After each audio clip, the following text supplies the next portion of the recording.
It's my pleasure to welcome you to tonight's panel, Ground Zero Tolerance, Religious Freedom, and America's Culture War, co-sponsored by the New School, more specifically by our division, by the New York Salon and Battle of Ideas, UK.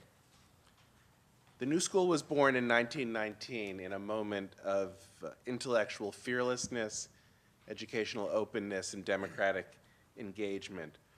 The reaction of a group of scholars and intellectuals led by John Dewey, Charles Beard, Herbert Crowley, and others, to the firing of several Columbia University professors for anti-war activism in World War I. I'm proud to be the dean of that founding division, and proud that we're still committed to intellectual fearlessness, democratic engagement, and large-minded debate.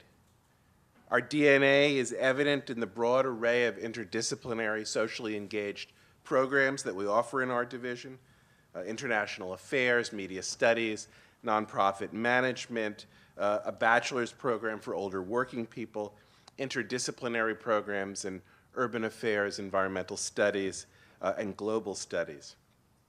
And our DNA is also evident in the long tradition of public programs that engage the most contentious and consequential issues in spirited, respectful discussion and debate.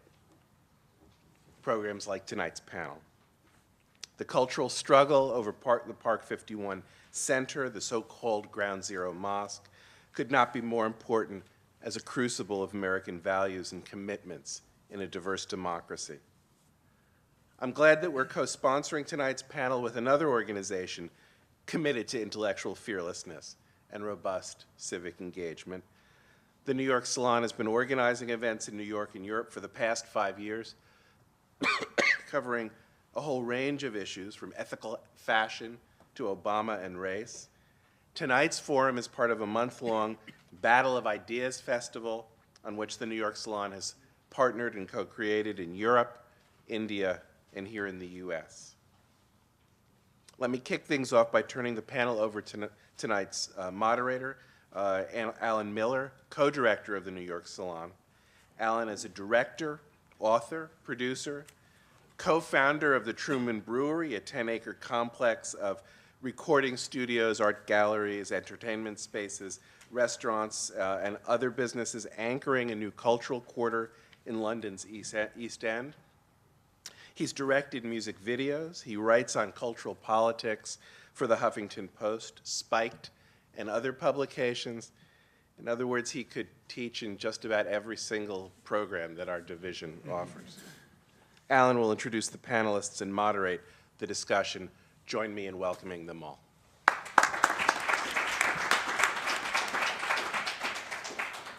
Well, good evening, and thank you, David. I'm Alan Miller, and we're very pleased to welcome you tonight to the New York Salon, which, as David told us, is a part of a series of 2 in New York, actually, tied in with the Battle of Ideas Festival.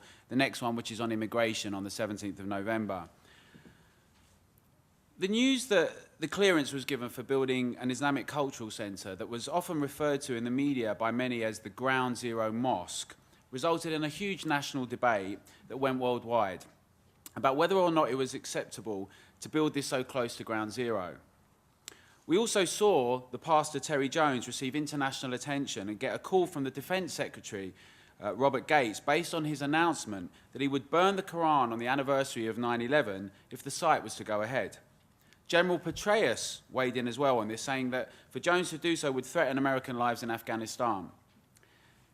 So in a city that's so often considered to be so liberal, it's interesting that over 2/3 of New Yorkers that were polled in September by the New York Times supported relocating the Corboda Institute, which changed its name to the Park 51 Cultural Center as a response to a hostile reaction from bloggers such as Pamela Geller and later Sarah Palin to a less controversial spot, even though they recognized their right to build there. The developer, Sharif El-Gamal, argued that his intention was to create a place of multi-faith dialogue and cited the Jewish Community Center on the Upper West Side and 92nd Street Y as similar examples of this aspiration. We've seen some provocative political videos as well from Rick Glasio referring to the issues around Imam Faisal's comments in the past and Imam Rauf's relationships, and yet Those that defended the centre seemed to do it often on the basis that it would be a bridge to cultural harmony and promote moderation and diversity. Some have criticised this as being insufficient defence of freedom, and others have pointed to similarities in debates that have raged across Europe currently around whether to ban the burqa, hijabs, and even minarets. Well, tonight our panellists shall reflect on these issues and many more, and we're looking forward to having you, the audience, involved in this. We're very lucky to have such an esteemed panel tonight to discuss this issue, and I'm only going to give you their reduced bios, but if you do want to find out a little bit more about them, just look on our site, www.nysalon.org. They're very impressive, each and every one of them.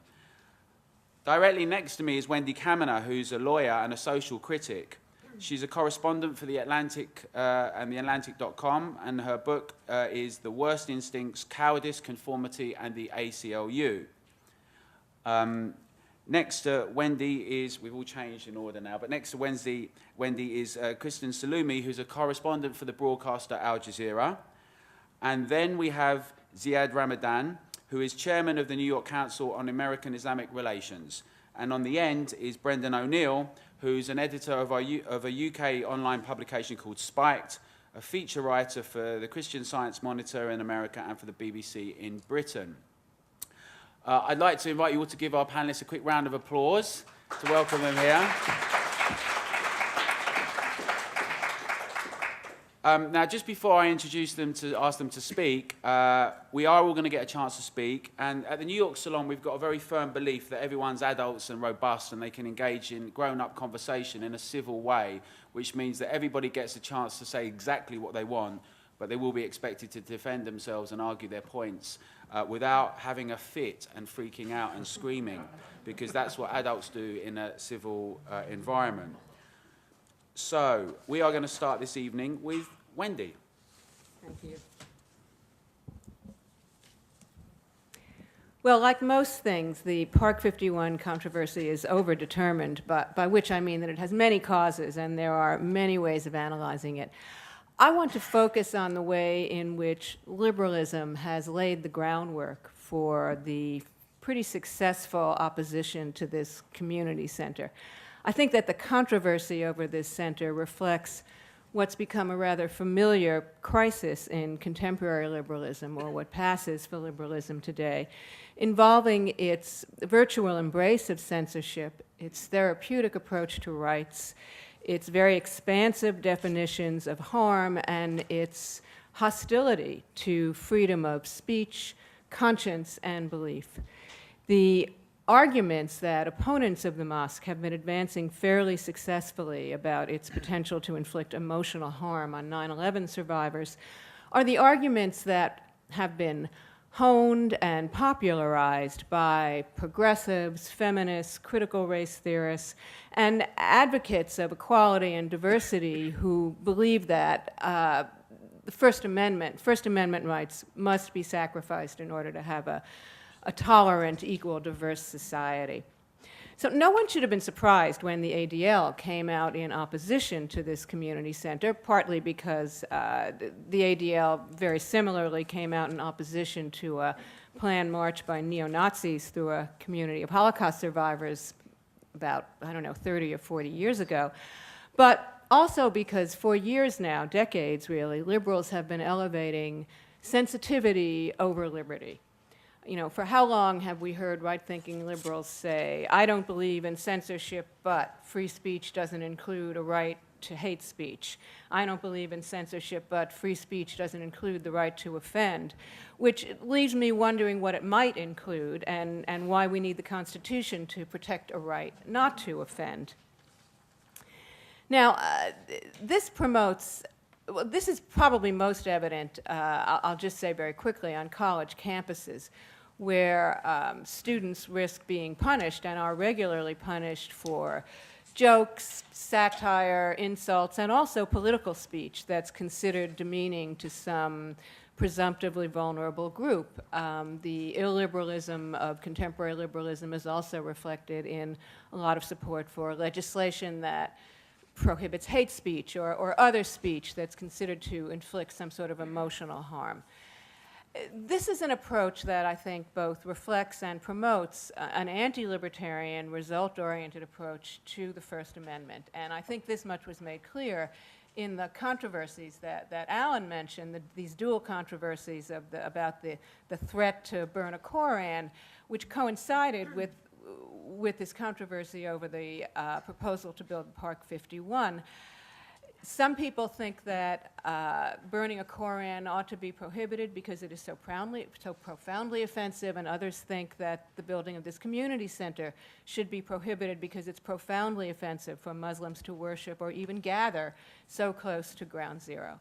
Now, I think it's worth stressing that both sides invoked similar arguments, the kind of arguments that are used to support hate speech legislation about avoiding the infliction of emotional harm. So, of course, Sarah Palin echoed the ADL when she said, you have a right to burn a Koran, but it's unnecessarily provocative and very insensitive, just like building a mosque near ground zero. Now, I'm not comparing building a community center with burning a Koran. Burning a Koran is more like burning an American flag, but I'm also not going to hold my breath waiting for Sarah Palin to stand up for the right to burn an American flag. The point is that there are the same or very similar rights and freedoms implicated in both of these controversies and the same arguments used against them. Now, of course, Palin and the ADL and everyone else in these controversies have the right to denounce the insensitivity of burning a Koran or building a community center. No one is denying that. But it is, what I'm objecting to is this consistent elevation of sensitivity over liberty.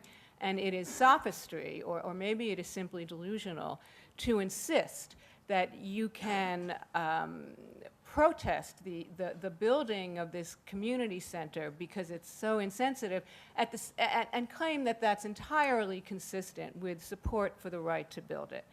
Because sensitivity policing by private groups is protected by the First Amendment, of course it is, but it's important to remember the way in which it undermines the foundational commitment to freedom of speech and belief.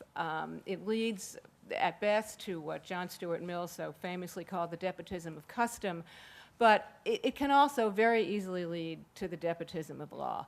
So our time is brief here, and before Alan passes me a note, which I think he may be about to do, let me just stress that while there are a lot of people a lot of liberals and progressives are the people who are supporting the right to build this community center, but in my view, a lot of them are also partly to blame for the opposition to it, because the sense that we have a right not to be emotionally harmed, the sense that there are illicit emotions, that hatred is an illicit emotion, and that it ought to be somehow controlled by the state.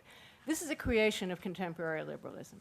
So people who support the right to build this mosque out of regard for tolerance and diversity should not be surprised or offended when their own intolerance for liberty is turned against them. Thank you.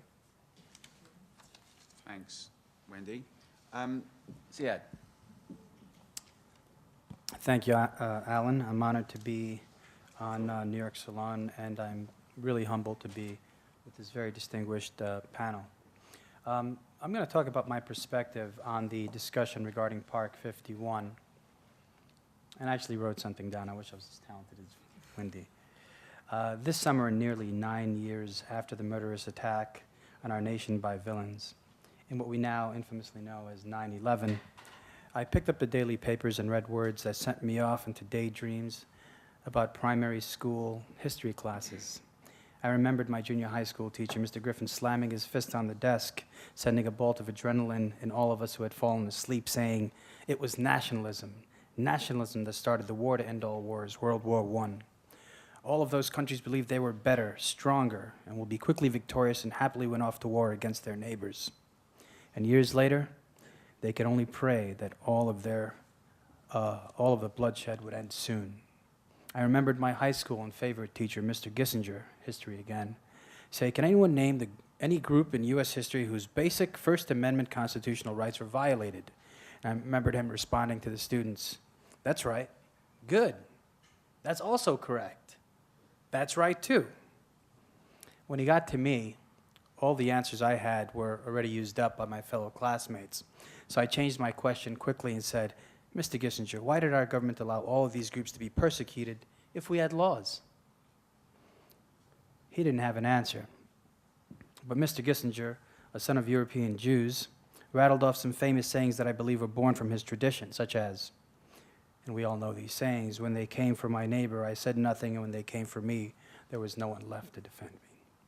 And he reminded us of basic human requisite attributed to great Rabbi Hillel, treat your neighbors as you'd like to be treated. And a big fan of Martin Luther King, he also quoted him saying, the ultimate tragedy is not the oppression and cruelty by the bad people, but the silence over those good people.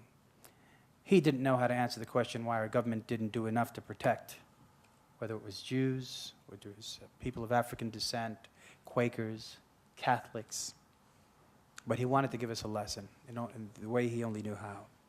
The recent controversy over Park 51 was sort of a phenomena, but not unique. Yet the timing created a perfect storm, if you will. 9 years after 9/11, we have the ability to make data instantly viral on the lawless internet. We have blogs where your deepest fears and prejudices can be made public yet anonymous. We had the pivotal midterm elections. We have a black president whose historic popularity has plummeted while accused of being a Muslim. We had a leading Republican New York gubernatorial candidate stake his run on demonizing Muslims in Park 51. The economy is in a coma. The ADL's national director, Abe Foxman, who chose to stand against those whose constitutional rights were threatened. Palin was back on the scene. Newt Gingrich is back from the dead. The Tea Party is dressed as colonists marching against seemingly everything. And of course, we have Fox News.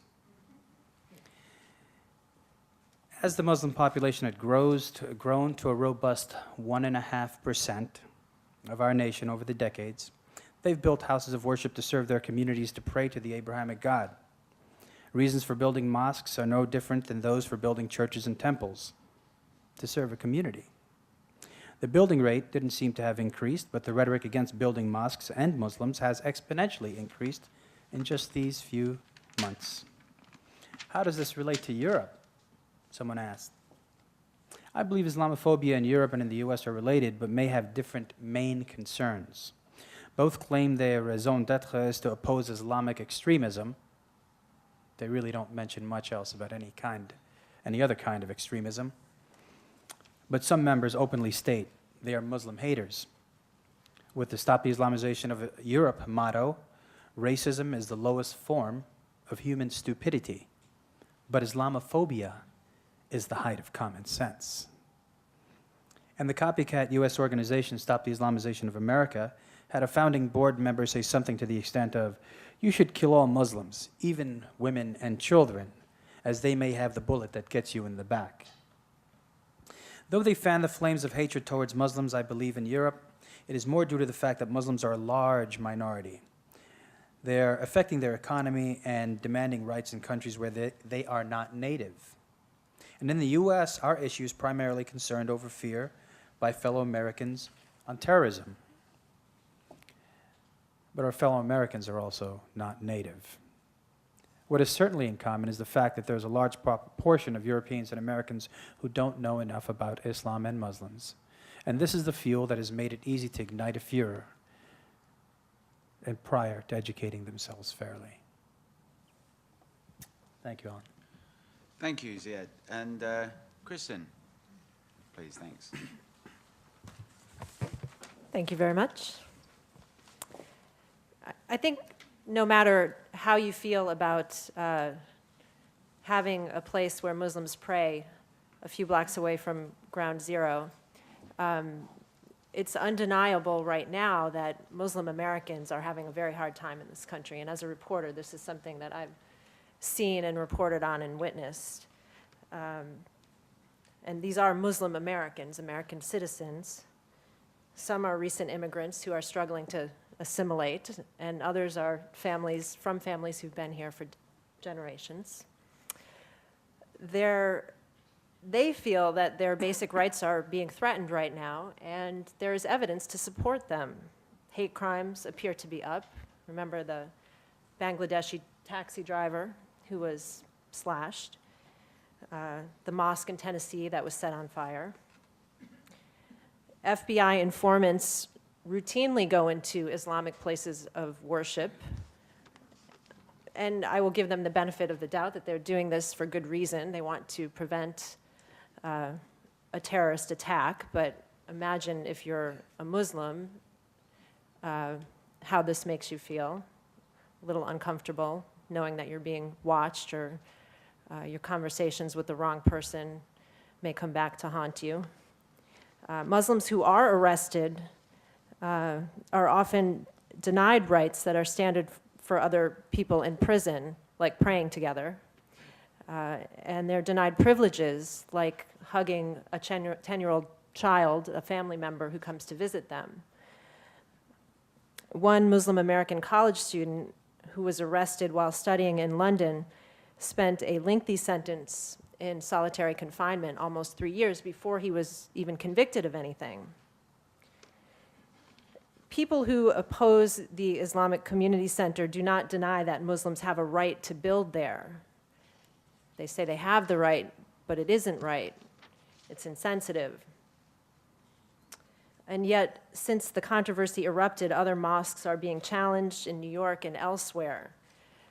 So it would appear that their freedom to practice their religion is certainly being threatened.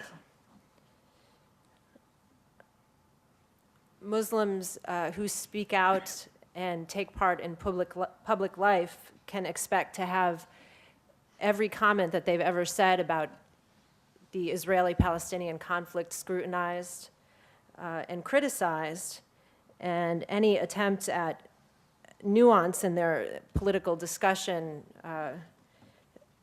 often comes back to haunt them, and they're labeled a terrorist sympathizer. If you think of Debbie Almontaser, the woman who is supposed to be the principal of the first Arabic school here in New York City, not unlike what's happened to the imam behind the Park 51 project. So I would say that Muslim Americans have a right to feel that their free speech is being threatened as well. The funny thing about the Park 51 project, when you talk to people who live in Lower Manhattan, as I have doing stories down there, they are overwhelmingly in favor of having it there. I know there are polls and New Yorkers overall. There's some concern. There's, Alan, I think you had a figure there, but 70%, two-thirds against. But randomly, I ran into people on the street when I was covering the rallies who lived in the neighborhood and knew Imam Faisal because he'd been in the community for since before 9/11, and after 9/11, he has been praying even at the site now where they want to build the community center for some time. They know him and they're comfortable with him. They consider him a neighbor, and since September 11th, a lot of people have moved into that area. There's not a lot of recreation space, so a lot of them were looking forward to having a place where they could go and swim or see events and things of that nature.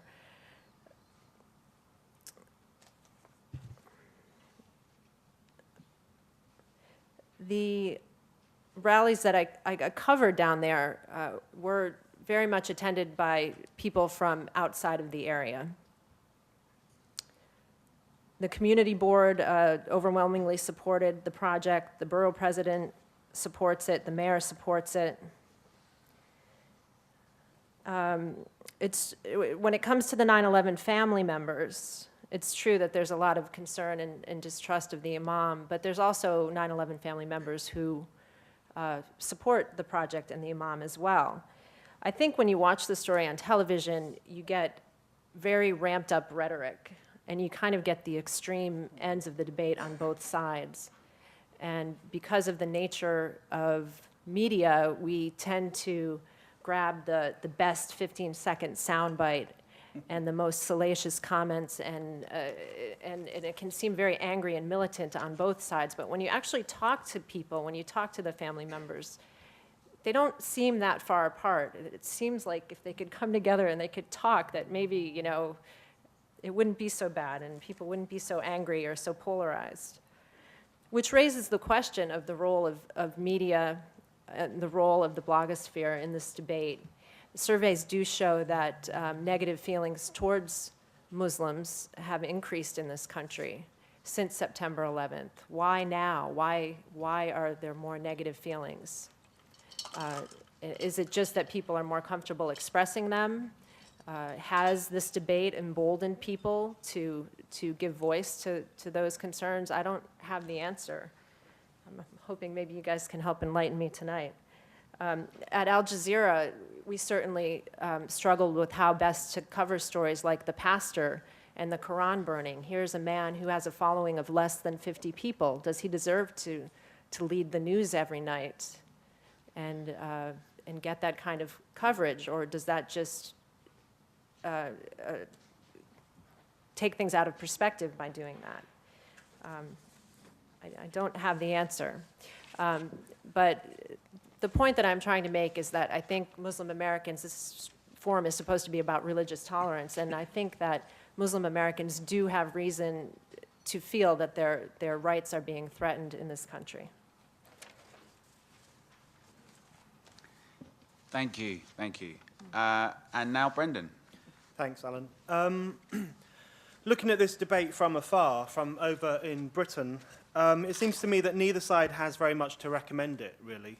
In fact, both sides have indulged in the politics of fear, and both sides have cynically used the controversy over the Ground Zero Mosque to try to magic up a new political narrative.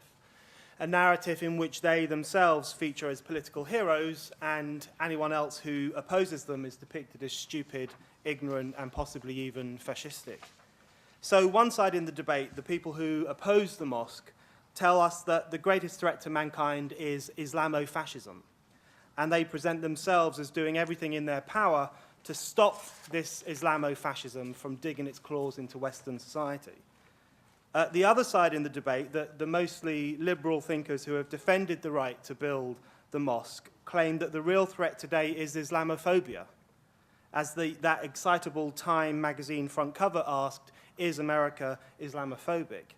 And these defenders of the mosque present themselves as heroically taking a stand against the hatred of Muslims and in defense of the American values of freedom of religion and freedom of speech. But I'm afraid to say that I don't believe either side. I'm not convinced by either side. I don't believe that Islamofascism is a serious force that threatens to topple America, and I don't believe that Islamophobia is sweeping this country either. I think that both Islamofascism and Islamophobia are largely invented, or certainly vastly exaggerated problems, which many right-wing Americans and many liberal Americans are hiding behind in order to express their own fears and prejudices that they don't want to express openly and honestly. So to take the first side in the debate, the protesters against the so-called mosque, I mean, their fear-fueled exaggerations have been well documented now. You know, most of us now know that the Ground Zero Mosque will not be at Ground Zero and will not be a mosque. You know, in reality, the Park 51 Centre will be on the site of the old Burlington coat factory. As we've heard, it will have a swimming pool, a gym, a restaurant, meeting rooms, and a prayer space. This is not going to be Mecca by any stretch of the imagination. But because Burlington Coat Factory meeting space doesn't sound very scary or even particularly interesting, those who oppose the Park 51 Centre have opted to call it the Ground Zero Mosque instead, a label that immediately conjures up the idea that cocky Islamists are building a mosque on the site of their greatest assault in the clash of civilizations. And it seems pretty obvious to me why the key public protesters against Park 51 are doing this. It's because some on the American right like nothing better than to have a mortal enemy to rail against. You know, since the demise of the Soviet Union in the late 1980s, lots of American right-wingers have pretty much been holding open auditions to find a kind of Soviet replacement, to find a kind of political methadone for the heroin that was the evil Eastern Empire for so long. And they've been looking for a person or a thing or a phenomenon against which they might define themselves and their worldview. And their current favorite is Islamofascism, Al-Qaeda, radical Islam, which they present as a coherent army of anti-Americans, when in truth it is a ragbag collection of tiny groups and self-deluded individuals which don't pose a great threat to Western civilization. So Newt Gingrich, who's one of the most vocal opponents of the Ground Zero Mosque, describes America as being at risk from stealth jihadism. And he compares the struggle against this stealth jihadism to America's historic standoff with communism. And here I think we can really see the two things driving the opponents of the Ground Zero Mosque.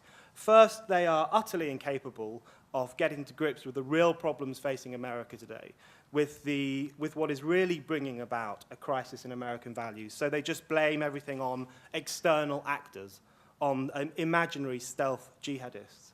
And second, they quite clearly are on the lookout for a communist-style enemy against which they might reassert what they consider to be American values. But the other side in the debate about the Ground Zero Mosque is also based in fear and mythology. As soon as some Americans expressed concern about Park 51, the great and the good in the liberal commentariat started fretting about Islamophobia. And you almost get the impression that they were waiting for something like this to happen so that they could say, finally could say, see, we told you that ordinary Americans are stupid and prejudiced. So a fairly small-scale protest against Park 51 and a few opinion polls gave rise to a tsunami of commentary about Islamophobia. From the front page of Time magazine to the column pages of the Washington Post, we were told that America was being consumed by a hatred of Islam. And when these people talked about America, they didn't mean themselves. They didn't mean people who work at Time magazine or people who read Time magazine. They meant those other Americans, the ones who watch Fox News, the ones who like Sarah Palin, the ones who are apparently more given to prejudice than clever East Coast journalists. But the reality is that Islamophobia is a figment of the liberal imagination, as much as stealth jihadism is a figment of Newt Gingrich's imagination. By any measurement, Americans have remained remarkably tolerant in the 9 years since 9/11.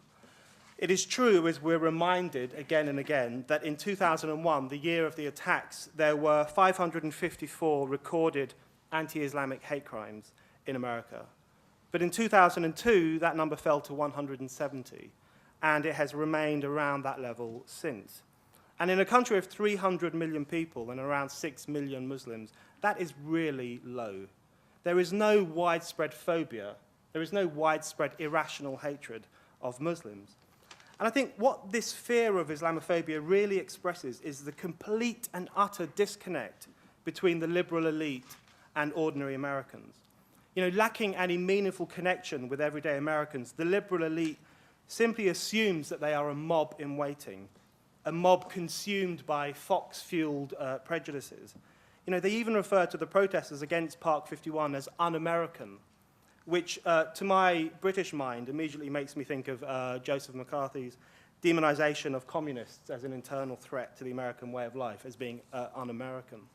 So where sections of the American right present themselves as defending American values against an external army of Islamists, sections of the American liberal world present themselves as defending American values against prejudiced people here in America. You know, one defender of the mosque says he is part of a struggle for the soul of the United States. In other words, he is fighting to defend America's soul from America's prejudiced people.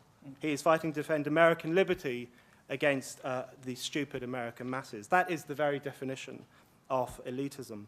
And I think in presenting ordinary people as potentially Islamophobic, some of the defenders of the Ground Zero Mosque really echo one of the most interesting and least commented on aspects of our post-9/11 world, which is the elite's fear of the unpredictable masses here in the West. So if you think back, after 9/11 in America, after 7/7 in Britain, after the train bombings in Madrid, one of the various governments' first instincts was to insist that no one should attack Muslims. They posted policemen outside mosques. In Britain, we even passed new legislation outlawing hate speech against Islam. And I think this has been possibly the most striking thing about our government's response to terrorism. They are so completely disconnected from the public, so fearful of us, that even when there is a violent attack carried out by outsiders, their first thought is, how will our own people respond? Let's clamp down on them, let's curb their speech, let's control where they go and what they say. So I think we need to cut through the debate about the Ground Zero Mosque and ask what is really motivating the two camps in this discussion. We need to tease out the politics and the prejudices that drive those who fear Islamofascism and those who fear Islamophobia, and have a more upfront, honest discussion about the meaning and the future of Western society. Thank you. Brendan.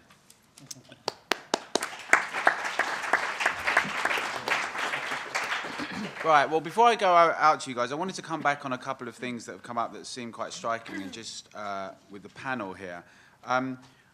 Just firstly, on this issue of sensitivity, I mean, a lot of people have mentioned it, and it was striking in the New York Times article about the poll that they did, and Kristen's right, that there are different views across the whole of the borough of Manhattan and the 5 areas and within Manhattan. But it was noticed, what kept coming up was the discussion of sensitivity, and I'm interested to hear what the panel thinks, because one of the quotes of someone in New York made the point that her granddaughter had had a conversation with her and said that stopping the building is going against the freedom of religion guaranteed under the Constitution. And she said that she really agreed with her granddaughter, but in this world not everything's black or white, and there's always a grey area. And the grey area is the sensitivity around those affected by 9/11. Now, Wendy talked a lot about how this has been a recurring theme in different areas that groups have alluded to. And I'm wondering what the other panelists think about that. I know, Kristen, you made the point about sensitivity coming up, so I'm interested to hear initially your thoughts and your response to some of the things that Wendy was saying about sensitivity. About whether or not... whether it should be an exception that in certain situations that the universal rights that are granted should be perhaps not pursued. Should be limited by sensitivity concerns. that's a slippery slope, I think. I mean, how can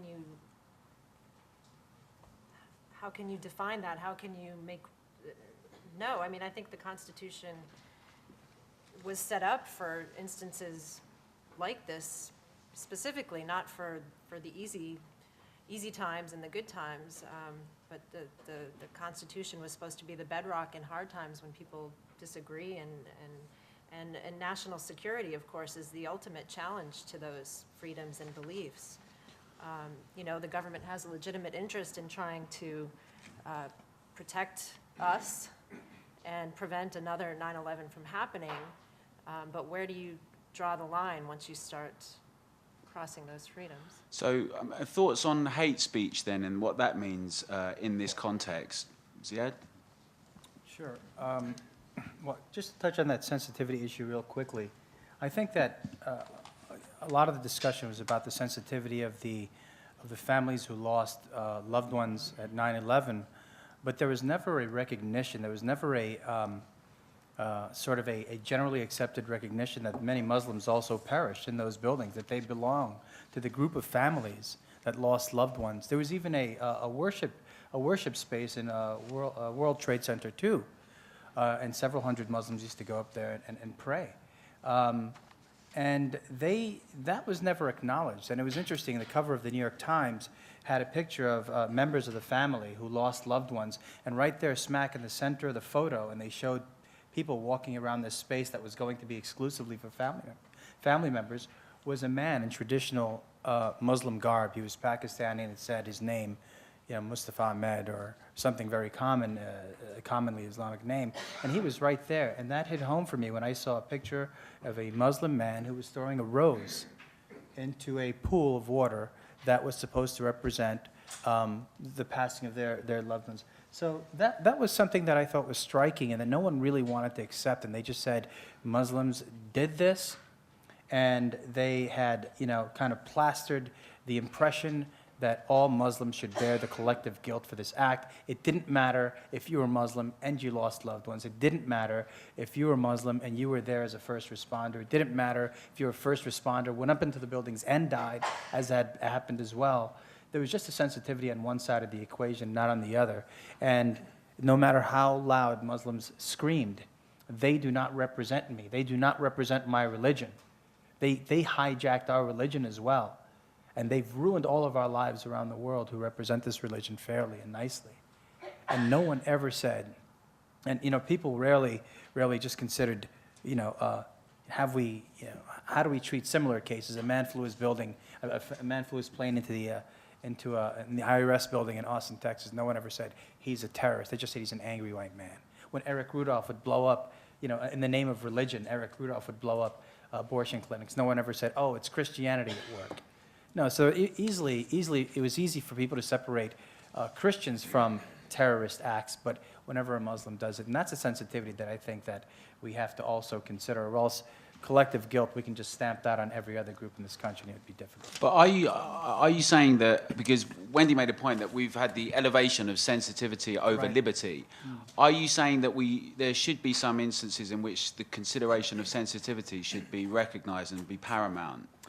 In my opinion, and given our history here in the United States, from the persecution of Quakers and not allowing them to have a church by Governor Stuyvesant, same thing with the Jews. Governor Stuyvesant did not allow them to build a temple in New York City.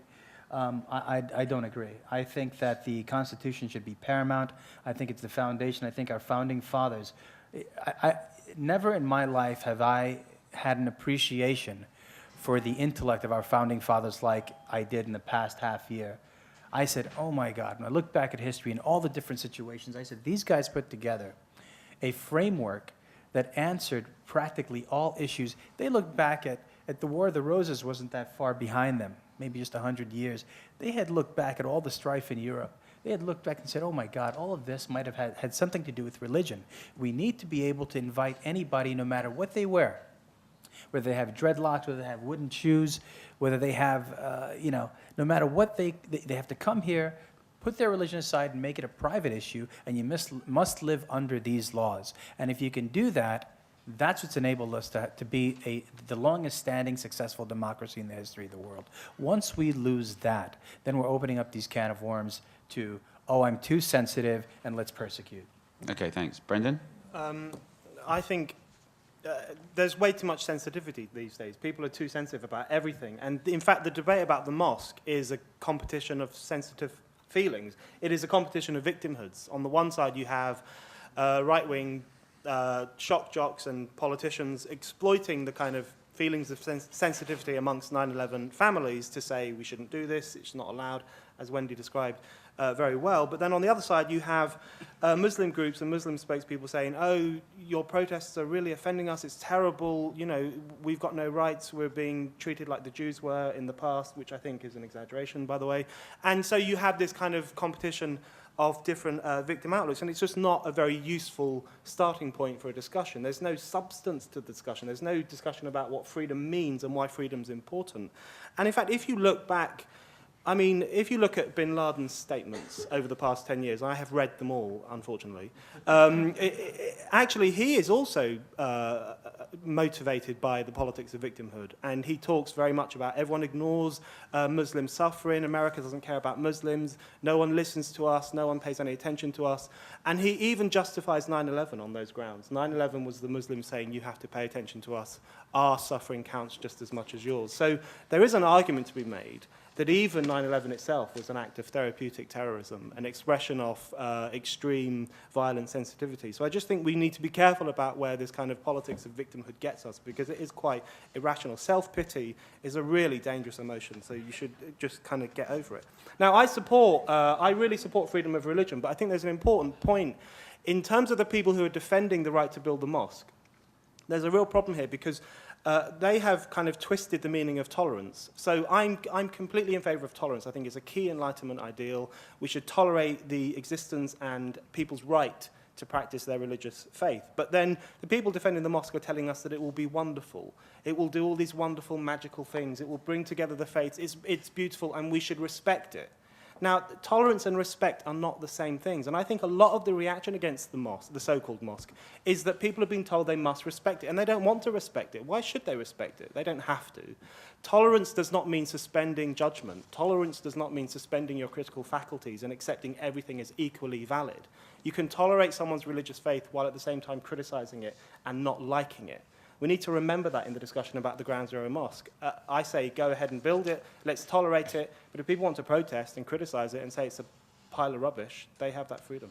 I feel a little badly for Alan because I think he tried to get us to disagree with each other, and he seems to have failed, but I'm hopeful that there'll be many people in the audience who disagree. I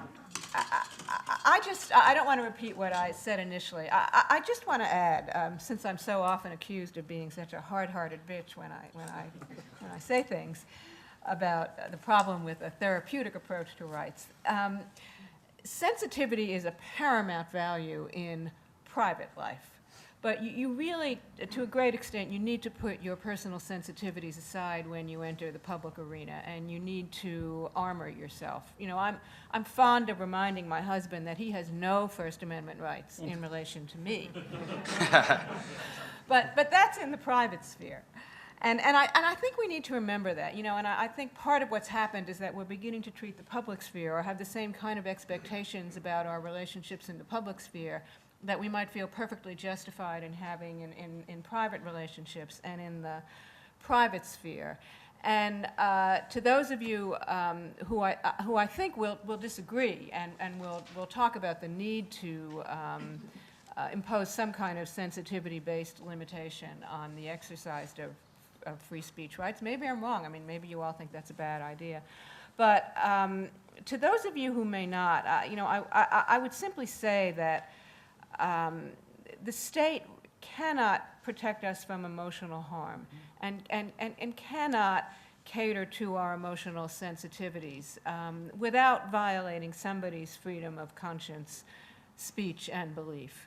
And so you really do have to choose. It's a pretty stark choice. Do you either want your full freedom of speech, conscience, and belief, or do you want the people in power looking out for your sensitivities, understanding that the people whose sensitivities are going to be protected is going to vary according to whoever is in power protecting them? Thanks. Thanks. Well, and I want you to start thinking about coming. I'm going to do one more round of the panel, and then I'm going to come out to the audience. But Ziad mentioned in his quote about racism being the lowest form of stupidity, but then Islamophobia is the height of common sense. I mean, I'm interested to hear what people are saying, particularly about Brendan's point, that in a way, this is really about the elite sphere, the stupid masses, that in fact, Islamophobia is as much a figment of the imagination as Islamofascism. And to what extent people think that you know, the discussion has been about stupid, ignorant, dumb people, or you know, in the way it's been presented. So Ziad, firstly, on that. Thanks, Alan. It's not necessarily stupid, ignorant, dumb people. It's just people who've never run into Muslims or never learned about Islam. I would guesstimate that 2/3 of the American public, 300+ million people here, 200 million people have probably never met a Muslim or don't know that they did. So when I walked into the diner in a little town as I'm driving through to Michigan to visit my in-laws, and I said, hold the bacon, please, on that breakfast special. And I was just sitting there with my New York Mets cap. They had no idea I was a Muslim. But that was a signal. They didn't know. And I greeted them courteously and kindly. And if you were to say to them, what do you think about Muslims? Well, they'll say, what a nice chap. After I left, and they'd say, he was quite a gentleman. Wow, he left a nice tip. New Yorkers. And but after the conversation, you'd hear in the booth behind you is darn them, they're trying to take over our country, and they just don't know. They haven't run into Muslims, and what they read, unfortunately, is what they know about Muslims, and it has nothing to do. I've even met Muslims who believe misinformation about Muslims. I'm not exaggerating. This was a PhD at an Ivy League institution that said, I went to Amman, Jordan, and you Arabs are really nice. You were very generous, and you're very courteous, and you're very polite. It's really weird. It's very unlike what I've read. And so it's not just the people who don't know. I mean, if that's what your world is, you're into science, and you pick up the New York Post or you pick up the New York Times and you read what they're writing, and they're gauging the conversation to go one way, that's what you're going to believe. And unfortunately, most of our country, I mean, no one's making an effort to, I'll take the elective in Middle Eastern studies, I'll take the elective in Islamic history to find out about all of the treasures that Islam had given to the world, whether it's astronomy or botany or medicine or, no one knows that. And they don't know that you must believe in Jesus to be a Muslim. And if they did know those things, I think that they would think differently about them and become a little bit more compassionate to their neighbor. And some people have neighbors they're wonderful with, and they all of a sudden, tomorrow they turn the page just because they discover they're a Muslim. It's really strange. But Ziad, I mean, you mentioned when you, Kristen, you mentioned when you were doing your research and reporting downtown that a lot of people seemed comfortable with the situation. I'm wondering though, so what do you think about the way that the media, and you talked a lot about the media, there has been a discussion on one side that seems to represent people who are opposed to it going there. The term bigot has come up a lot. And I'm wondering what you think about that and the use in this context. Well, I mean, I don't think you can dismiss the existence of Islamophobia, at least the feeling among Muslims that they're being persecuted right now. And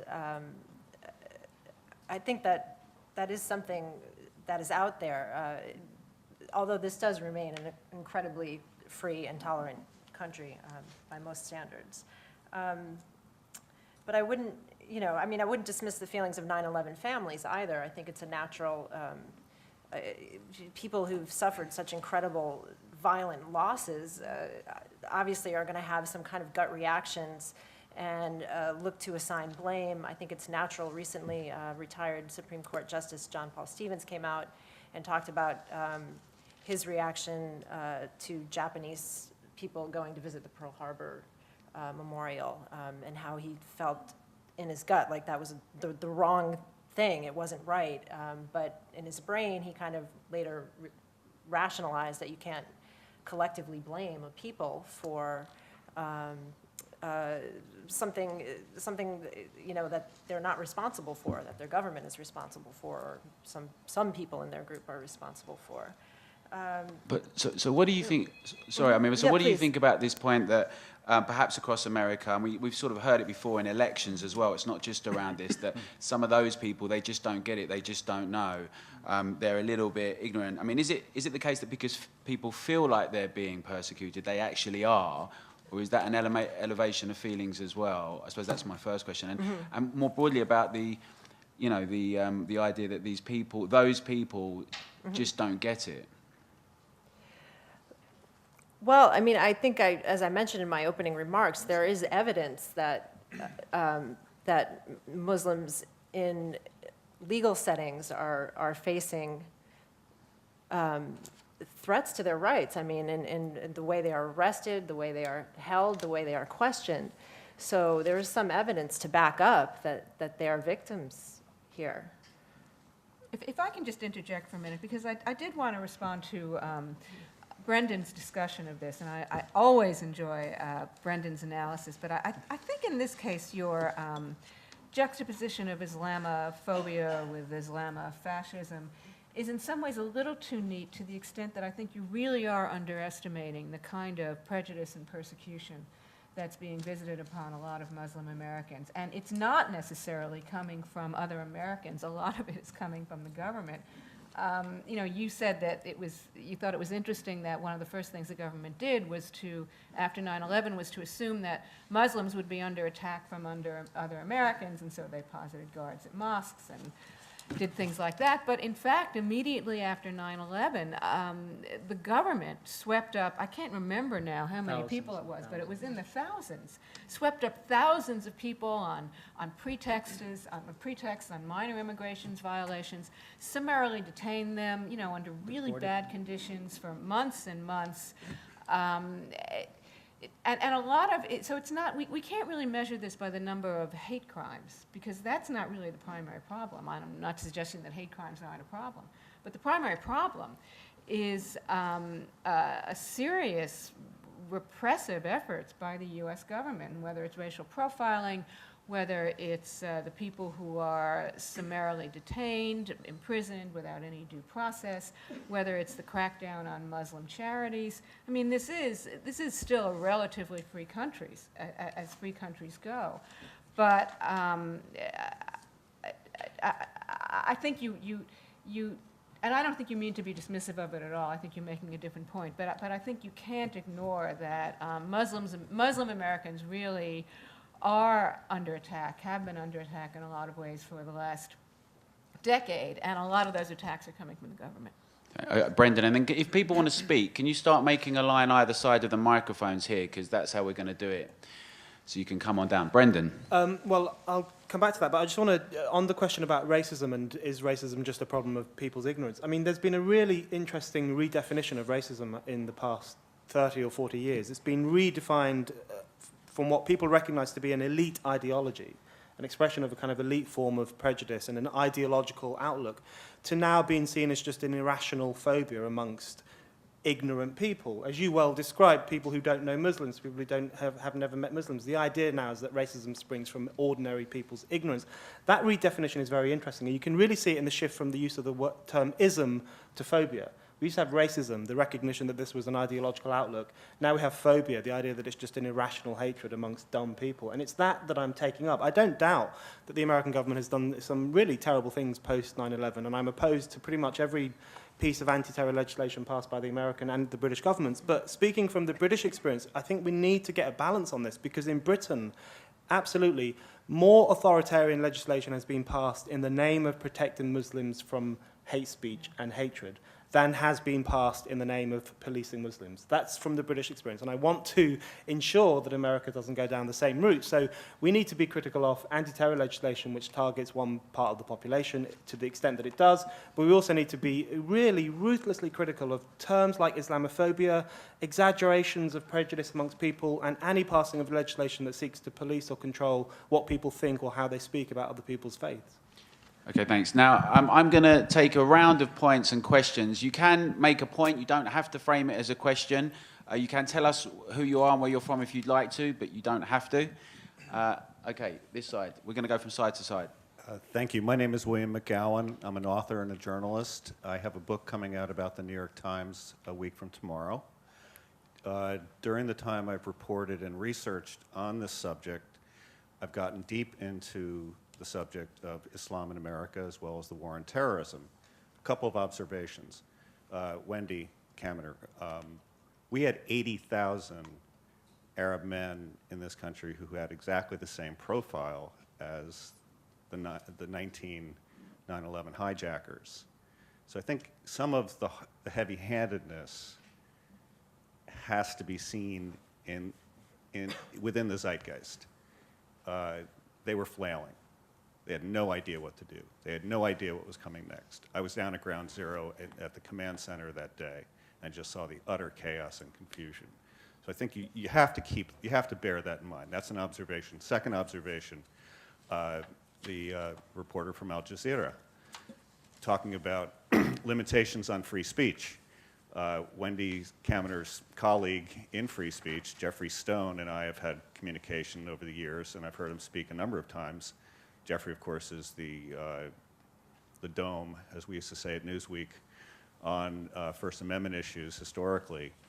And he says that those who think that we're going through the dark night of the soul in terms of free speech here after 9/11 know nothing about what happened in the 1920s and the 1940s, vis-a-vis the Palmer raids, vis-a-vis the internment of the Japanese, et cetera. But here's something I'd like to ask. And this may seem a little heretical, particularly given the direction of the two observations I just made, but I'm wondering if the people responsible for redeveloping downtown Manhattan had something in that hole, had gotten their act together, and had put up some buildings, would Cordoba House be as big a deal? And I guess maybe I'll ask another heretical question too. At what point do we say to the 9/11 families, you can't have a veto on everything to do with Islam, with the war on terrorism on a municipal level and on a national level? At what point do we put those brackets? Thanks. Over here. My name's Nancy McDermott. I actually write for Spiked, so I'm a little biased. I also live in a neighborhood in New York where it's impossible to throw a rock or maybe a book without hitting a member of the kind of liberal elite. And the thing that strikes me about this issue, and other issues as well, is the astounding ability for liberals to be able to take almost any issue and turn it into an issue that is really about some fundamental flaw in the mass of the American people. So after 9/11, and I was here for 9/11, a lot of people I know and people in the press said, why do they hate us so much? Why do they hate us so much? And they asked that question, which, for a start, is just a real misunderstanding of what 9/11 was all about, because I actually don't think it would matter if America had been incredibly sensitive to Muslims. I don't think that would have prevented the attack. But they asked this question, and I think they have come up with the answer is that no, it's not they don't like us because we're sensitive. They just don't like all those other people out there who aren't sensitive. And so, you can they've taken this issue and reposed it as an issue of the problem of those mass of stupid people outside New York. And if you actually talk to people outside New York, they're not stupid. And they're actually much more ambivalent about things like the Tea Party or Sarah Palin than I think people give them credit for. But I think there is this sense that the elite are treating 9/11 as a teachable moment. We're going to teach you to be enlightened like us, and it makes people mad as hell. And I think that is partially explains why the reaction has been what it is, and I actually think that you'll probably see it become focused on other issues as well. But it's not necessarily about those issues; it's about something bigger going on in this country. Thank you, gentleman there. Yeah, thank you. My name is Sheikh Musa Drame. I am the chairman of Islamic Cultural Center of North America in the Bronx. We run the only full-time Islamic school in the Bronx, which opened September 11, World Trade Center bombing, the killing of Mayor Kahan, and a lot of other things. And America was never, ever attacked Muslims in general. Only after 9/11, when the tragedy was overwhelmed, then America has every right to make sure that the terrible individuals who call themselves Muslims do not have a place in the society. I run a full-time Islamic school. Not a single time did I ever receive any bias attack or even a call because of what we do. Today, if you come to our center, we have a mosque on one side, and at the back of the mosque, I have a Jewish synagogue which pay no rent, because Quran, if you go to Quran chapter 2, verses 62, chapter 2, verses 62, God said, Muslims who follow Quran, Jews who follow Torah, Christians who follow Bible, if they believe in God and do the right deeds, they have nothing to fear. Now, when Muslims, when we talk about coming together as people of the book, a lot of my Muslim brothers and sisters said, oh, you can only deal with them fairly, but you cannot really be friends with the Jewish people and the Christian people. And Quran never, ever sanctioned that. If you go to chapter 5, verses 3 to 6 in the Quran, it talks about Muslims and Jews and Christians are people of the book. You can marry their women, you can eat their food, they can eat your food. Now, when we allow these terrorist individuals who call themselves Muslims try to define us, now we're in deep trouble. America is the best place for Muslims to live, work, and go to school. There's no other place in the world, including the Muslim countries, that can compete with America. No other country will tolerate Muslims as America does. So we, as Muslims, must now come forward and be truthful to the value that America has and stop blaming everything else for our failure. So that's all I have to say. Thank you very much. Thank you. I'm going to take the lady there, then I'm going to get to the panel, and then I'm going to come back out again. Yes. Hi, my name is Elaine Terrace. Wendy, I have a question, and then I'll go on with something else. Are you opposed to hate speech legislation? Did I understand that correctly? Yes, in general. Yes, to the extent, maybe you could pose a piece of legislation to me that I think would pass constitutional muster, but as a general principle, yes, I'm opposed to prohibiting speech that is considered by some people hateful. What if that speech were so hateful that it elicited, like crying fire in a movie Well, house? that's not, it is, it has for a long time been Incendiary, constitutionally, it has for a long time been constitutionally permissible to regulate speech that intends to immediately incite violence and is likely to succeed. That's essentially what the standard is. Now, that's not hate speech. That's incitement to violence, but it's a pretty narrow standard, and it has to be immediate. In other words, if Kristen is in some way under my control, and I say to her, go beat that person up, I don't have a First Amendment right to say that. I mean, that language is practically subsumed in an assault. It's almost like an attempted assault. But that's a very narrow standard. If I say to her, I think all women are despicable, or all Jews are despicable, if I attack her on racial or ethnic grounds, or I attack her sex, make some horribly bigoted remark, if I hurl an epithet at her, I think I have a right to do that. Doesn't make me a good person, but I think I have a right to do that. Thank you. Just one other thing. A couple of years ago, Elie Wiesel spoke at the 92nd Street Y, and his subject was tolerance. Now, words take on different meaning with time. And tolerance used to be a perfectly acceptable word. Mm-hmm. But I think Mr. Wiesel has a point when he goes on to describe the difference between tolerance, respect, and civility. And he said, tolerance is not always possible. And he said, respect is not always possible, but it's the next step. If you can't do tolerance, you might be able to respect. And he went on to the third, which was civility. And I'd like to give you, which you can always be. You don't have to get into fisticuffs, so you're civil. I'd like to give an example of something happened to me immediately after, very shortly after having heard him. I'm going to skip the entirety of the story and just give you the end. Although I'd love to do the whole thing. All right. Mm-hmm. Anyway,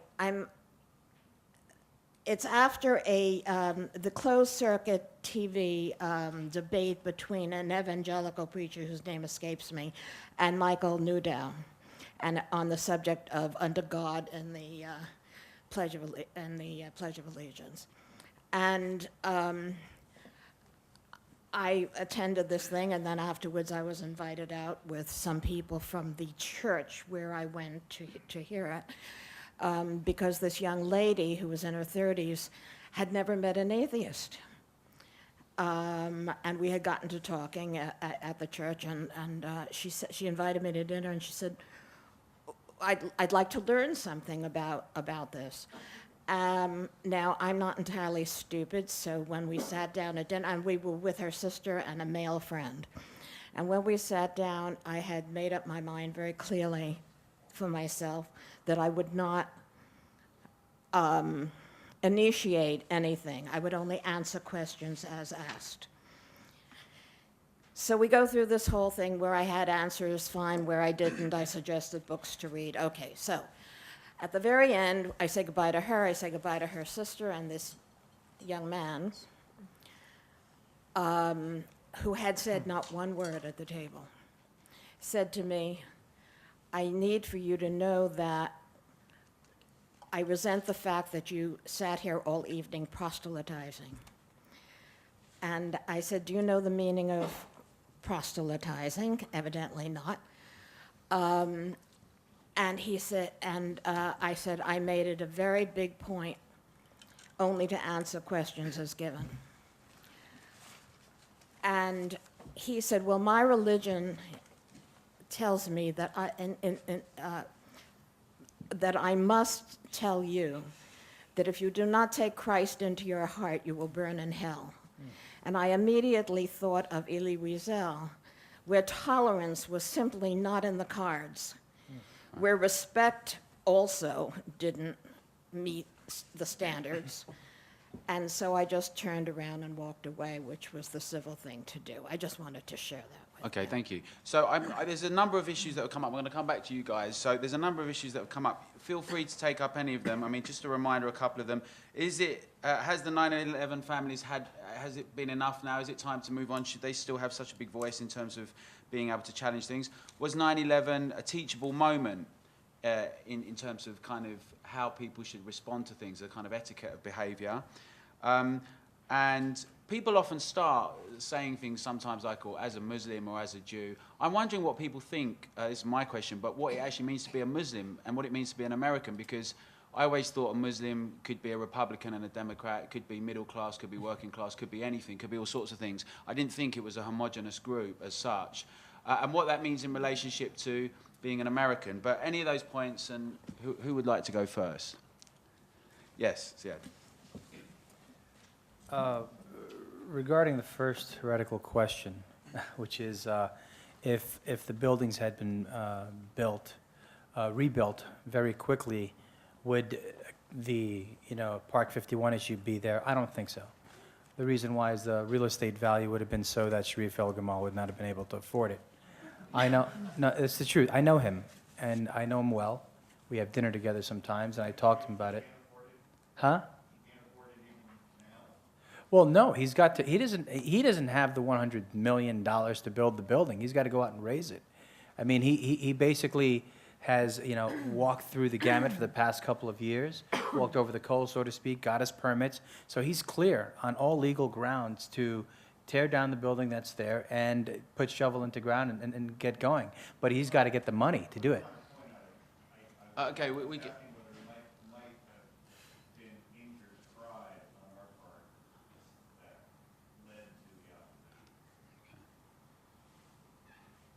Injured pride. Pride. Okay, we've took your points before. We can come back for a second round for you, but if you go on, carry on.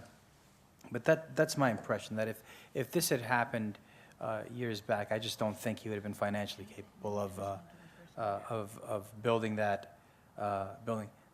I wanted to address just real quickly the imam of the Bronx, because that was a really interesting comment that he had. I think that Muslims are very hard on themselves. I'll tell you the truth, but so is everybody else. We're no different, right? When he says Muslims think that 9/11 wasn't caused by Muslims, I know many Americans who don't believe it either. And there's conspiracy theorists. I mean, a great percentage of Americans don't think Lee Harvey Oswald did it alone either. I mean, we believe in conspiracy theories sometimes. Well, and we that's also just, saw Jack Ruby shoot him on television. That's right. And so, I don't think it's necessarily fair to say. I mean, whatever is good for the goose is good for the gander. And if we can't always think that, if we can't always assume, let's step into other people's shoes and see how they see this thing, then I think it's an issue. But one thing I do agree with him on, and he made a very good statement, is that the U.S. is the best place for Muslims to thrive. Thrive meaning practice their religion fairly. There was a small conversation that we had recently, and we made the argument that it is the best place. You know why? Because even in Islamic nations, and look at all the Islamic nations around the world, many of them are run by despots who are not acting in the best interest of Islam. They're not acting in Islamic ways, and they deprive people of their ability to think freely, as Muslims are supposed to be able to do. Seek knowledge from the womb to the grave, we're taught. Read were the first words to Muhammad. So Muslims, and there's a theory that the decline of the Islamic empire is based on the fact that schools of thought became solidified, and you did not have the opportunity to think freely. And the rise of the Islamic empire came on the fact that the sciences were all valued. And Thanks. So. Brendan? I just want to quickly defend American people's right to not know anything about Islam, because I don't think they have to. Why should they have to? And this is an example, I think, of where tolerance is now being confused with recognition, and they are really different things. And I think lots of not Muslims themselves, but certainly Muslim groups that claim to represent Muslim people, are really demanding recognition of their faith, recognition of their suffering. That's a therapeutic category. They want state and public recognition of their right to exist, of how wonderful they are, of how brilliant they are, and everything else. And I think that's partly where the Islamophobia industry comes from. And in Europe, there is definitely an Islamophobia industry. Muslim groups go trawling for evidence of crimes and hate speech and abuse of Muslims. They literally go trawling for it. You can't go to a public toilet in Britain without seeing a poster saying, "Are you a Muslim? Have you been abused? Please phone us." I mean, they're begging you to tell them that you have been abused, because in our era of victimhood, groups gain moral authority by proving with facts and evidence and lists and numbers that they are an oppressed minority. So it's a really dangerous game. This confusion of tolerance and recognition, this promotion of recognize my victimhood, is a really dangerous game, I think. And it actually creates further distance between communities rather than doing anything to rectify it. And just secondly, quickly, listening to Wendy's typically brilliant defense of freedom of speech, it really got me wondering, because I'm a great admirer of the First Amendment and of America's history with free speech. But I wonder if libertarians rely too heavily on the First Amendment as a kind of, almost like waving this kind of get out of jail free card. You know, here's the First Amendment, therefore this must be allowed, therefore that can't be allowed. And it really came to mind when you think to something like the gay marriage controversy, where people in California vote against gay marriage, but then lots of gay rights activists rely heavily on legislation and law and legalism in order to overturn that. And I wonder if there is a danger in relation to some of these discussions where American people feel alienated from the First Amendment because it's used to say, right, we're going to override what you want because the First Amendment is more important. And does that create a sense of distance between the American public and the First Amendment, which protects their rights? So it's just a confusion I've always had. Partly I greatly admire the First Amendment, but partly I worry that it's used to avoid having out the public debate. And as Mill says, and I know Wendy knows this very well, the only way to prove the truth of something is to test it and argue over it and to really get to grips with it in as public a debate as possible. Well, let me just say that I'm not going to answer Brendan, because to answer him, we'd have to have a whole nother panel.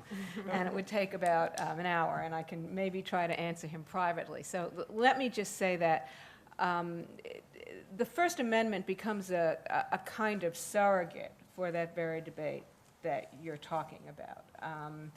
It stands for, we want it to stand for our principles of free speech. Now, 10 different people will have 10 different ideas of what the First Amendment ought to mean, and that's why we're always fighting about it. It's important because the way our legal system works, it's what, in fact, protect your rights. And I just want to take a minute to respond to the first gentleman who said, remember, there was a lot of confusion and fear after 9/11. They were flailing around a lot, and I think you said this in reference to the people who were being swept up and summarily detained. I understand that, and maybe that kind of fear and flailing around is a kind of excuse for sweeping people up initially. It is not an excuse for keeping people in very inhumane conditions, for abusing them, keeping them for months and months, and for continuing to summarily detain people in really quite lawless ways. You also talked about us having more free speech now than we ever have historically, and certainly more than we did, say, in the 20s and the 40s. Well, that's partly because the Supreme Court didn't even start enforcing our First Amendment rights, our principles of free speech, until the 1920s. But it's worth noting that just last year, the court took us back about 50 or 60 years and upheld a federal law that criminalizes political advocacy, which really does take us back to the 20s and the 50s. The case was Holder versus Humanitarian Law Project. I also want to point out that a lot of repression now, and a lot of repression of free speech is invisible. I mean, there's not so much need to conduct raids on people when they can just read your email. You know, there's so much invisible surveillance now. Technology has just changed it in ways that we can only begin to comprehend. We have a lot of people who want to speak, so I'm going to leave it at that. I would just say in response to, you were saying that in Britain, the Muslim groups go trolling for hate crimes. Here in the United States, Muslim groups, no offense, have been very poorly organized historically, and politically especially. They have had very little voice. And that is why they are still now suffering with these rights issues, I think, that are out there. And the only way for them to address that is to get organized. I mean, maybe they don't need to go trolling for hate crimes, but it does help make the point that they're being discriminated against in some way. Send them here, we need help. Right. So anyway. Okay, thank you. I'm going to go out. Here we go. Yes. Okay, my name is Jim Morris. I really like to thank the panel. It's been a lively discussion. What I want to do is call attention to the title of this evening's lecture, and it frames things regarding a culture war. I sort of want to rub that up against a term that's been thrown around, which is teaching moment. And one thing I think that occurred in the United States immediately following 9/11 is that there was about a 2 or 3 week period where you could have addressed the American public and you could have said anything, you could have asked anything of them, and they would have complied. The guy who was around a few years ago, he said, everybody go out and shop. You know, that just doesn't quite cut it for me. But what I think religion does is it teaches the next generation how to respond to real life. The guy who was around before, when he was reelected, one of the first things he did, and I remember this being published in the Times, and maybe other people remember this also, but he published a full indictment of the Muslim religion.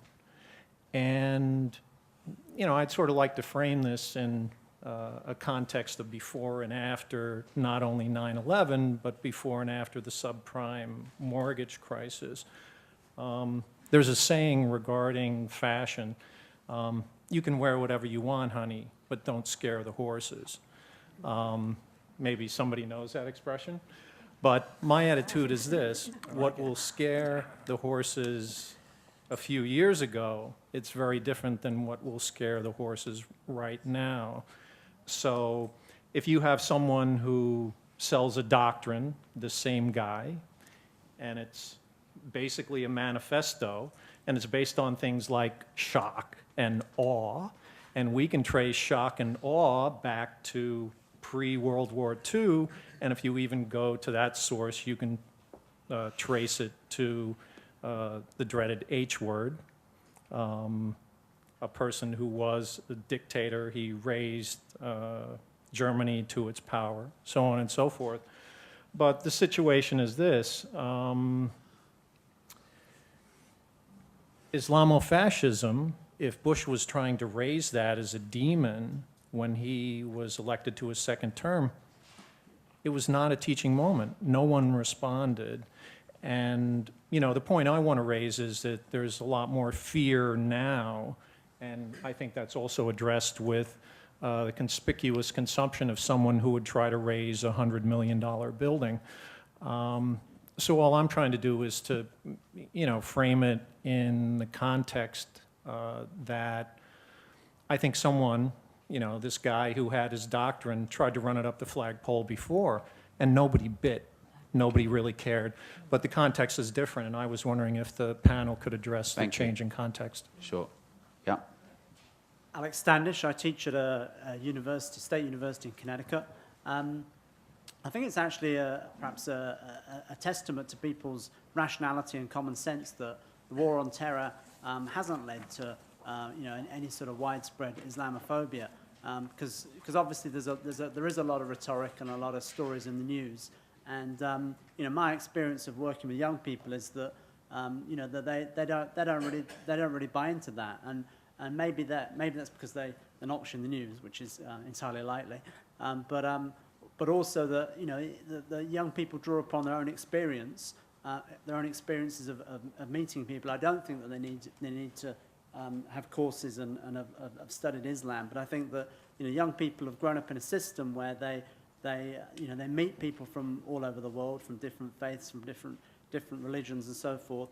And if there's one thing that young people, I think, are very adamant about, is that people should be treated equally regardless of where they come from and what they believe and so forth. So I don't think it's the case that you know, young people are, in particular, you know, buying into the stories that are on the news and are you know, fearful of Muslims.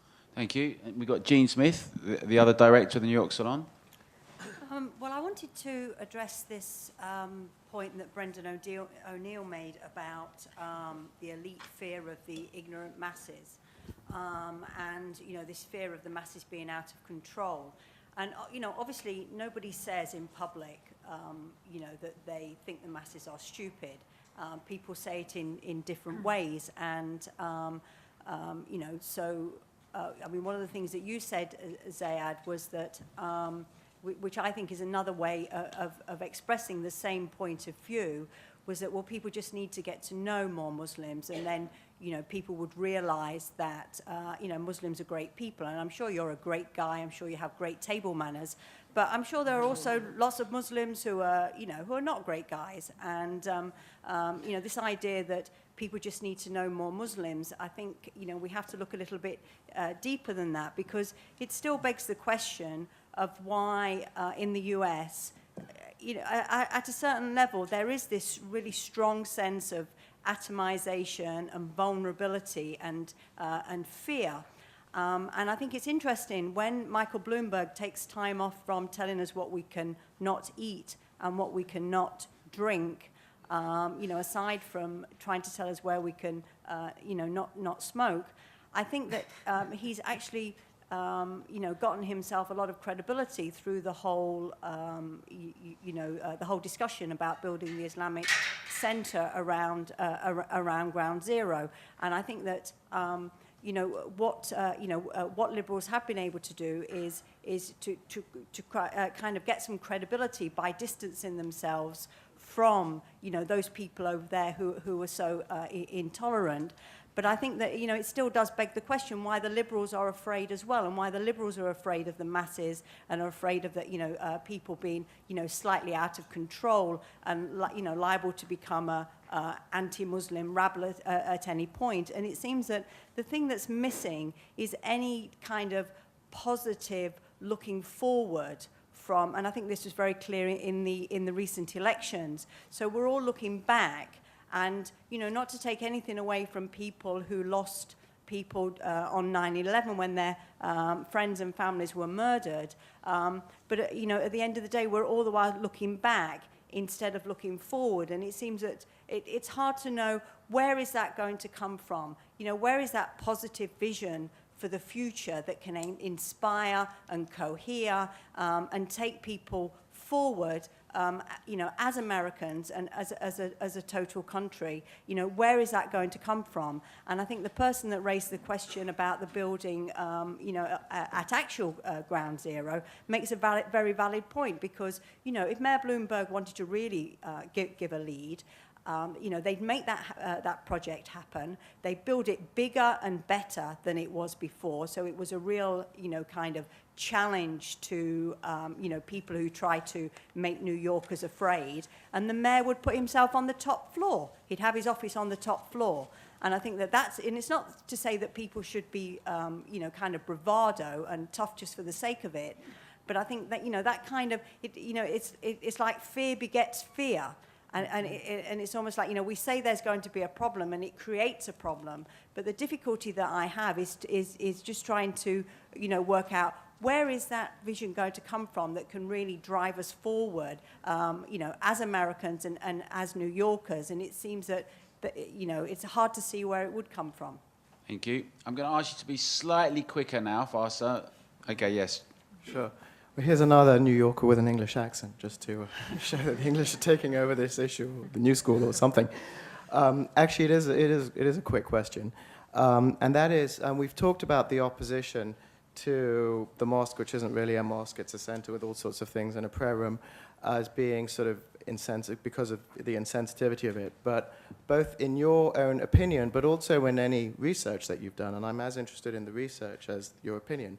To what extent do you think in the opposition to the mosque there is a sense of sort of triumphalism of, they destroyed the buildings and now they're building a mosque on top of the side, sort of a bit like Hagia Sophia converted to a mosque in Istanbul as well. I'm interested in that, and I'm actually surprised that it hasn't come up as one of the things that maybe people feel when they oppose the mosque. So I'd love you to address that. Thank you. I'm going to come back to you. Okay. Actually, Newt Gingrich said that. He said that the reason they want to build it there is because every time the Muslims take over somewhere, they do something, they put up a trophy mosque. So Newt Gingrich did say that. My name is Melvin Reveron. I'm one of those anonymous bloggers that only 2 or 3 people reads. I'm a Muslim convert. I've been a Muslim for 6 years. And when you talk about Islamophobia, phobia is still phobia. And when some people found out that I was a Muslim, I did get a little bit of a backlash. Some people didn't want to talk, and this was before what happened over the summer. But the point I wanted to talk about is about the First Amendment, because we were talking about sensitivity. And one of the articles that I posted that nobody ever read was called The Prophet and the Flag. It was about the Prophet Muhammad and the South Park cartoon earlier this year. And I'm a free speech absolutist. So I'm not one of those that's, everybody has the right to free speech. But the point I wanted to make in my article was that speech has to persuade. And if I wanted to protest the American involvement in Iraq or Afghanistan, burning an American flag would not exactly do what I wanted to do. It would turn people off and people would tune me out completely. So that was one of the points that I wanted to make in my article. So when we talk about sensitivity, maybe it's not the word, but I guess what one of my professors once said about, I have a right to say whatever I want. I could say the earth is flat. The government would never do anything to stop me from saying that, because people are going to laugh at me. But if I try to say something that the government would think of as a threat, and they try to stop me, then they're violating my right, as my First Amendment right to publish, write, or speak. So what I'm trying to say is that it's not so much sensitivity, is that if I have a right to speak, I should have an intellectual right to what I'm saying. And if I'm burning things, and if I'm just trying to cause a scene, then I'm not really speaking, I'm just venting. I'm not arguing. So that's the point that I was trying to make in my article, is that I have a right to argue a point, and I have to back it up. Okay. Which is what's not going on with the debate now. Most of the things that Rick Lazio said over the summertime were completely not true. And one of the things about the media that really infuriates me is that there is no stop, you're lying, you're not telling the truth. This past week, we heard, Michelle Bachmann started it on Fox, that President Obama was going to spend $200 million a day in India, 10% of the Navy was going to be protecting him, 870 rooms in the Taj Mahal were going to be rented when there's only 500. But yet, nobody said, Michelle Bachmann, you are completely wrong. So when the media, we talk about free speech, but the media is not handling its part of the free speech debate either. Thank you. Yes. Yeah, I wonder what the panel thinks about the imam who's founded behind the Park 51 complex. Do you think that he and his supporters chose that site because it was near Ground Zero? Do you think that it was a deliberate, provocative move? Do you think that it was not just purely religion, at least some element of some sort of politics to what he's doing? Those are all points raised by the critics of Park 51, the likes of Sarah Palin, Newt Gingrich, and others. I don't agree with them as far as their politics. I think they raised pretty valid questions about it, which I think a lot of the liberal opposition didn't really address. I think the complex has the right to exist without them necessarily having to pass all these other tests. And I think that's been one of the things that's been dodged. I think there's a lot of things that have been dodged in those that seek to defend it. And in fact, I think that it really was problematic when, let's say, the New York Times called the complex a monument to tolerance, because it really crossed the line into advocacy, into sort of saying this is inherently good, we should support it because of what's there. That opens the door to start examining, well, what really is going on in that place? Instead of to the point about, what is the right here? Thank you. Yeah. Hi. Well, I was just going to say one very quick thing and just open it up to you guys. We're kind of talking about two topics here that I think are actually intrinsically very distinct, but they've been brought together in a particular way for one very reason, and that is the nature of our contemporary media. On the one hand, we have the Park 51 project and whether it should exist as a building development, and then we have this whole other issue of religious tolerance, culture wars, what this building represents. And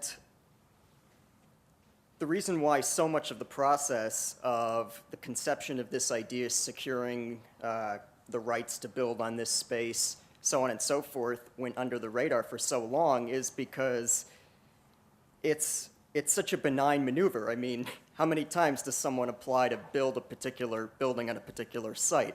The only reason it became what it became and was seized upon by politicians and politicized was arguably the nature of today's digital media. Its tendency to promote echo chambers, 24/7-hour news cycles, in which only the most extreme opinions tend to get the most attention.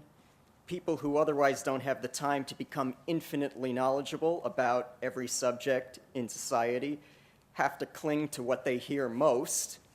And in other words, would this panel, in essence, even be happening if it were not for the unique nature of contemporary media and its tendency to allow people of extreme viewpoints to make arguments that get attention in a way they might not have gotten originally? Okay, thank you. So I'm going to take the panel now just to come back on these points and then to roll it into your summary so you can address some of these points when you come in. Just to remind ourselves, a couple of the key ones, whether those people out there, the mob, the fear of that, what that really means. I mean, one of the things that did strike me when I first came here, which was just at the time of 9/11, was how many people in New York, when I used to have dinner discussions with them and everything, would get very, very passionate, and they'd start saying, well, the problem is, all those people in the Midwest and the South, they just don't get it. And then they'd show me maps of former slave-owning areas, and they see, it's the same. If only they were like us on the East and the West Coast, a bit more smart. And in Britain, there were similar discussions. Those stupid people in the North who used to vote for Margaret Thatcher or other people, and they would often be blamed.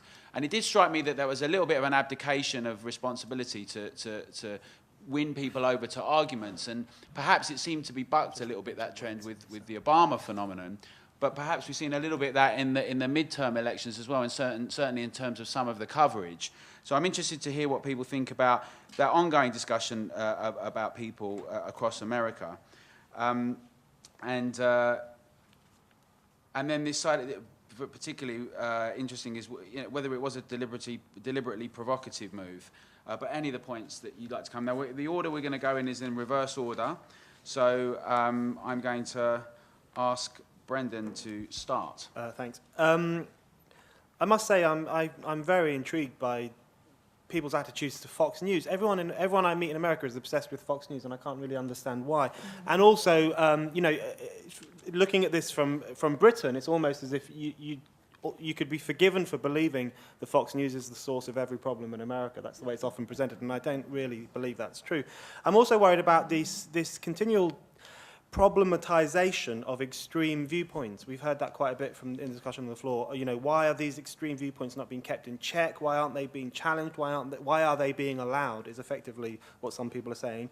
But some of this is not really extremism. And even if it is, what's wrong with having an extreme viewpoint? I'm a bit of an extremist. And I'm worried about the demonization of extremism as well. And I think the key problem today, I think the key issue in the Western world is the disconnect between the liberal elite and the masses. I think that is really the key problem that we have today, and it's given rise to all sorts of problems and all sorts of new forms of illiberal authoritarian politics. And this is not just in America. It's very similar things are happening in Britain, in Australia, in European countries like Sweden and France. There is this real gaping hole between liberal elite, people who would previously have considered themselves left-wing, having a liberal outlook, believing in freedom, and the disconnection between them and the public. And it's given rise to all sorts of weird things. So I've been struck while I've been in New York, my favorite city in the world.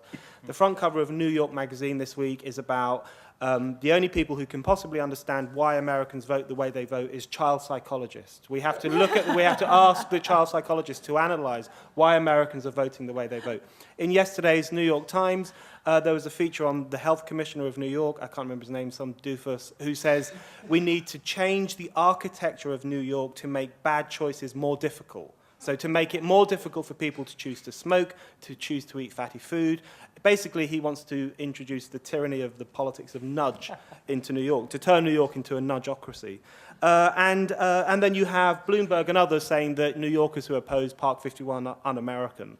You know, that McCarthyite phrase to brand a certain section of the public.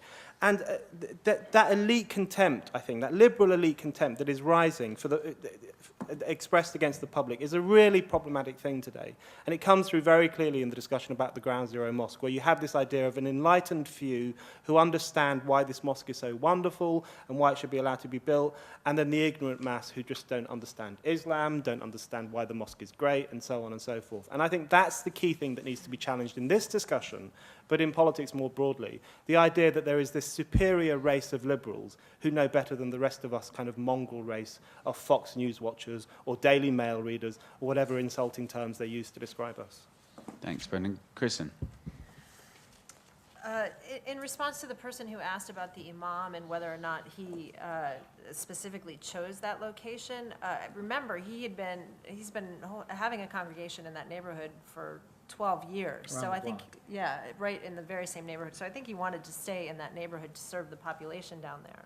There's an incredible, I've read recently the number of Muslims just in that area, and I can't remember it. I'm terrible at remembering numbers, but and that building was there, and the developer bought it, so there was an opportunity. I think the fact that it's near Ground Zero, he did see as a bonus, and because of the kind of work that he has done with our government in the past as a bridge builder and the writing that he has done, I think he was not unaware of the symbolic value of it. As far as this division in America between the elites and the dirty masses, yeah, it's definitely an issue, and the media does have a role to play there. I think part of the problem, you have the blogosphere where you have these extreme views, and then you have the mainstream media, which is looking for somebody who can give them a good soundbite, who can get people riled up, who can, get viewers, get their attention.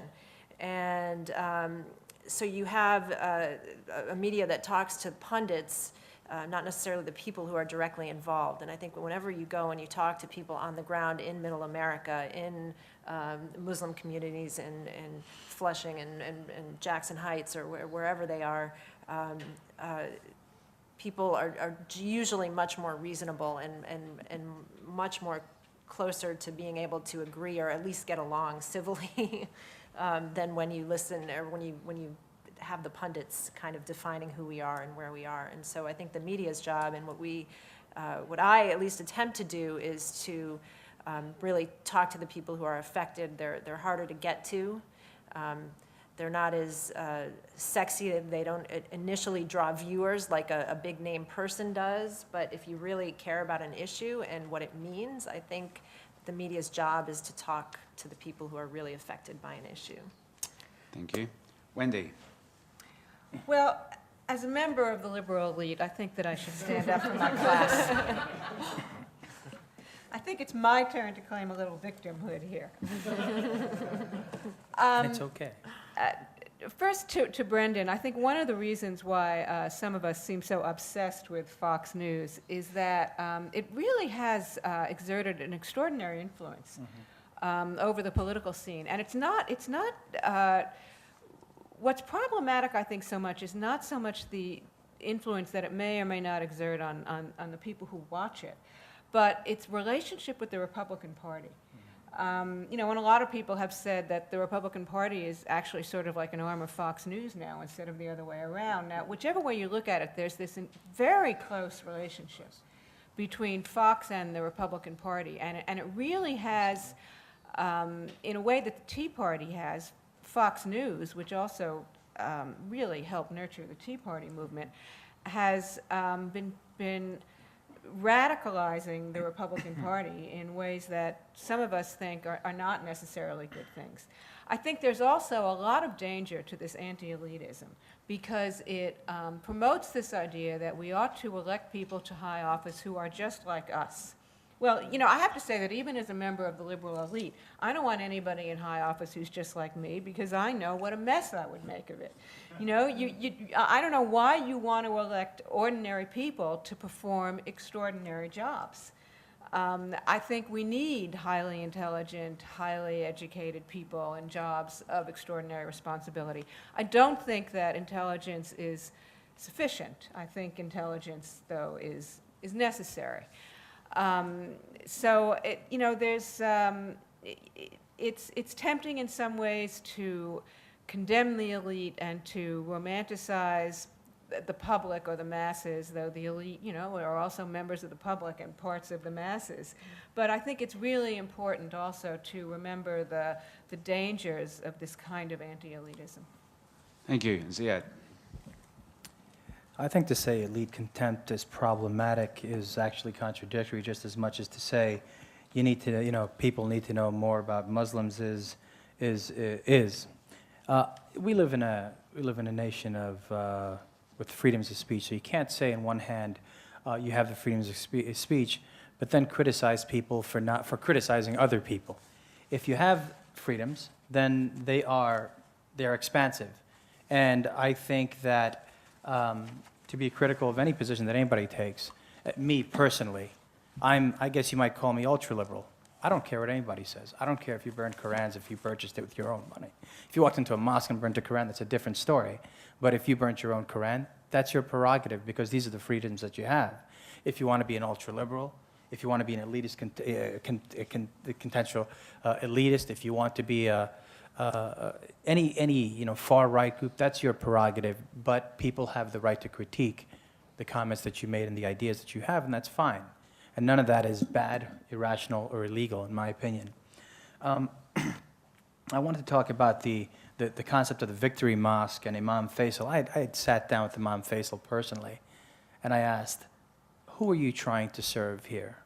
And he said to me, he pretty much said to me, not recent immigrants. So there's a category of people that he wants to address, and that's most likely the professional Muslims of an educated higher income Muslims. That's what he said. And he's on Warren Street, which is right around the block from Park Place. Literally, it's on the other side of the block on Park Place. That's where he was since the early 1970s. So he just doesn't want to leave the neighborhood. He has a following there.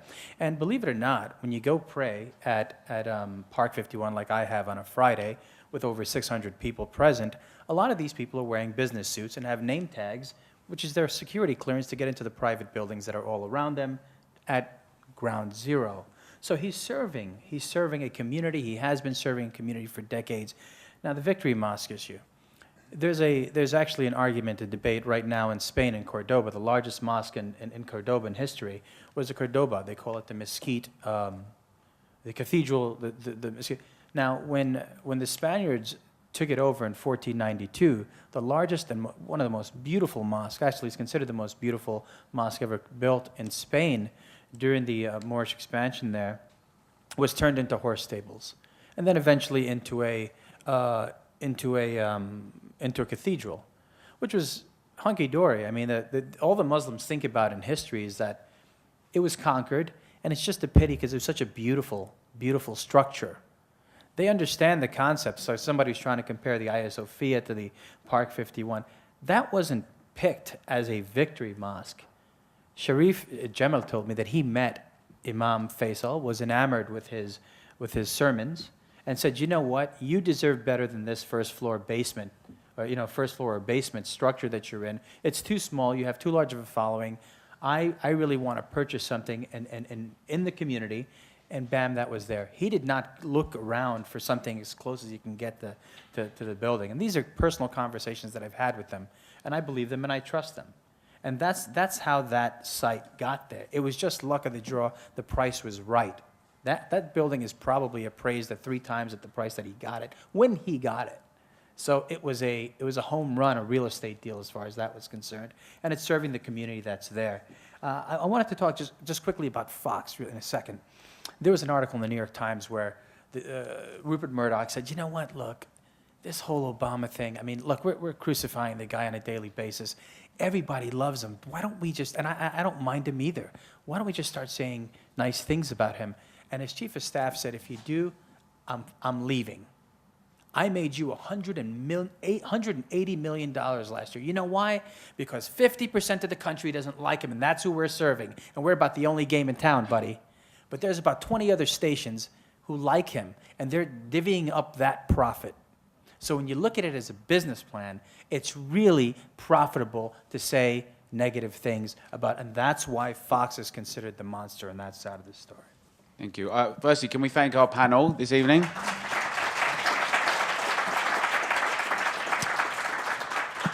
As always, these discussions will run on, and often we can only open up the discussion a little bit and tease some of these questions out, but often they throw up more questions than answer them. We would like to invite you to stay and have a drink with us after, and also to come along on the 17th to our next salon, which is America Still an Immigrant Nation, where we've also got a fantastic panel there.